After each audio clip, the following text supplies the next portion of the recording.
第38章懸崖的婚禮。第一眼就看見愛郎，竟然真的出現眼前，還以為發夢。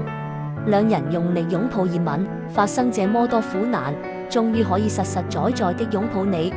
連前座駕車的張飛也為他們高興。張飛，阿嫂你好，我叫阿飛，我恭喜小雨抱得美人歸。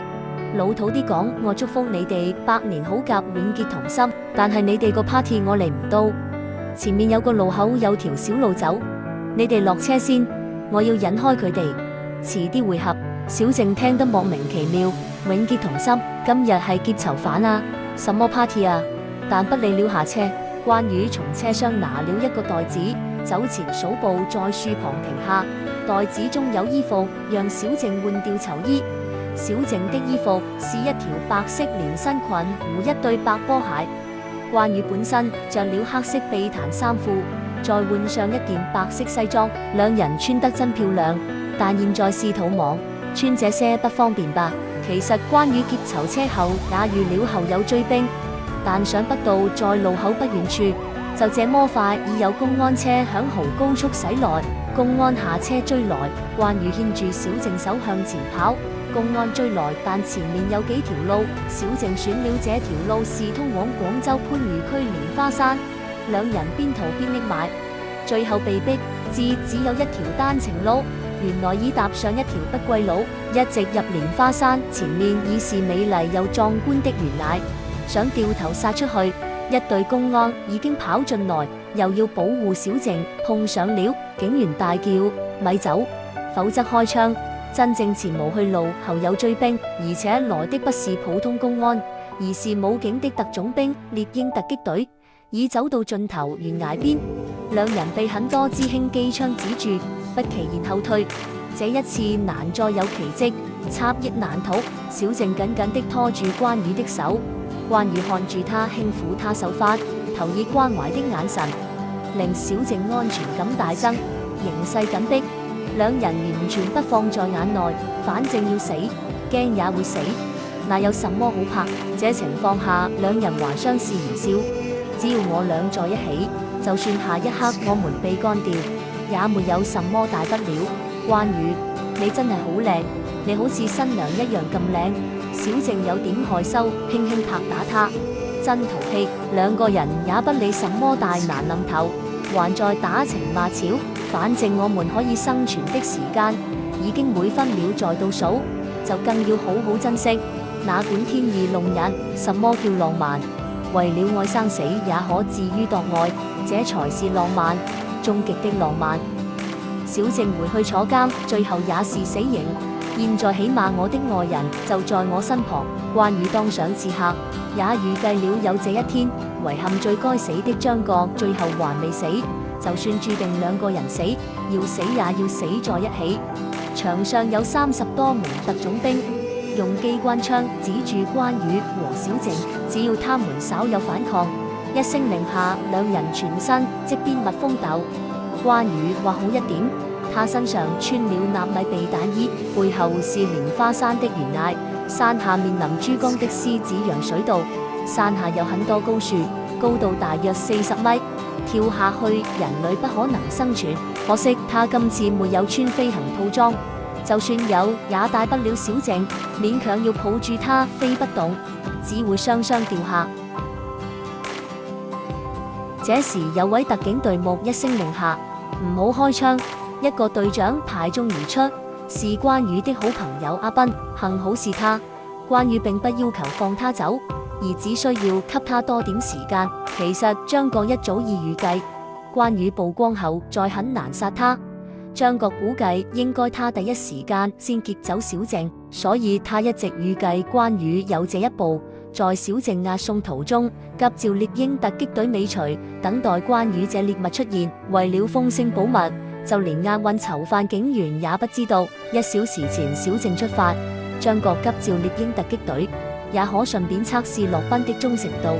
駱賓也是一個中投錢財之情，根本沒有辦法通知關羽。初時駱賓心中抗拒帶領隊員接受任務，但軍令如山，還得要去。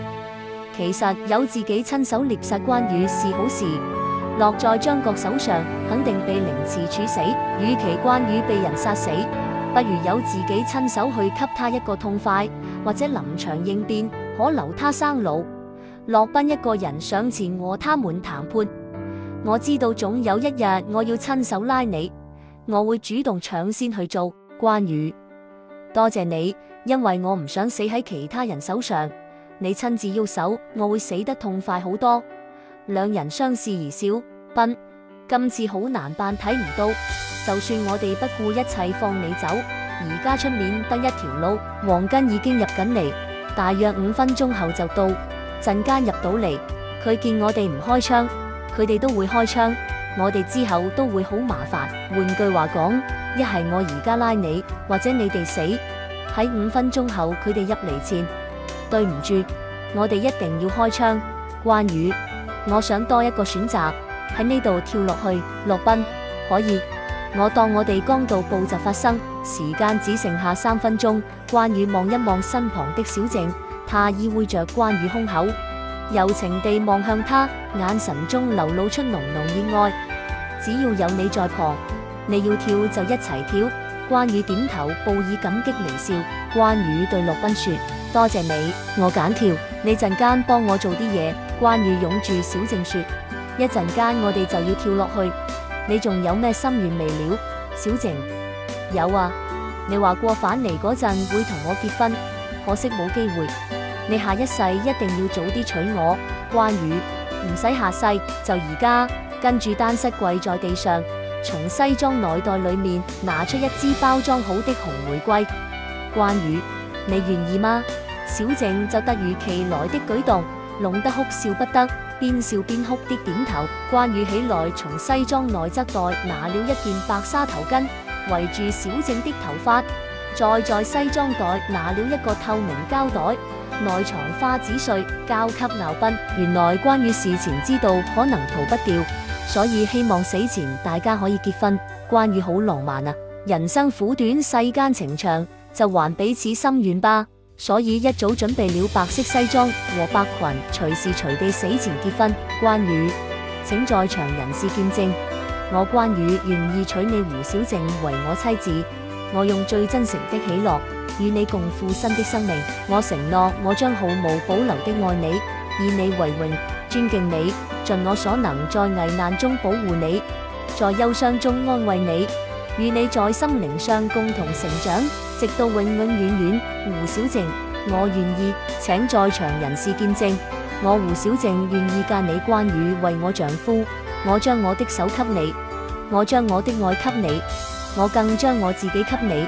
我祈求與你終生廝守，永遠不分離。請來與我在人生道路上同行，與我共同走過崎嶇或平坦的道路，直到永永遠遠。駱賓，關羽，你願意嗎？關羽，我願意。關羽從袋中拿了2隻一早已準備的鑽石戒指，彼此互為對方戴上手指。駱賓此時哼出結婚進行曲，噔噔噔噔噔噔噔噔，獵鷹突擊隊同事也在打拍子唱和。駱賓，新郎你可以錫新娘啦。關羽用手撥開頭紗，心情輕撫着新娘的面，好美的新娘子啊，我多幸福。哪怕這婚姻只有3分鐘，兩人吻上了，山盟海誓，淒美動人。駱賓，禮成。駱賓從剛才接上的膠袋谷進空氣成球狀，一掌拍破，撲一聲，袋中碎彩子隨風飄揚到這對新人頭上。禮成，後排特警向空中開槍放禮炮，眾人拍掌歡呼，為新人送上祝福，場面相當溫馨感人。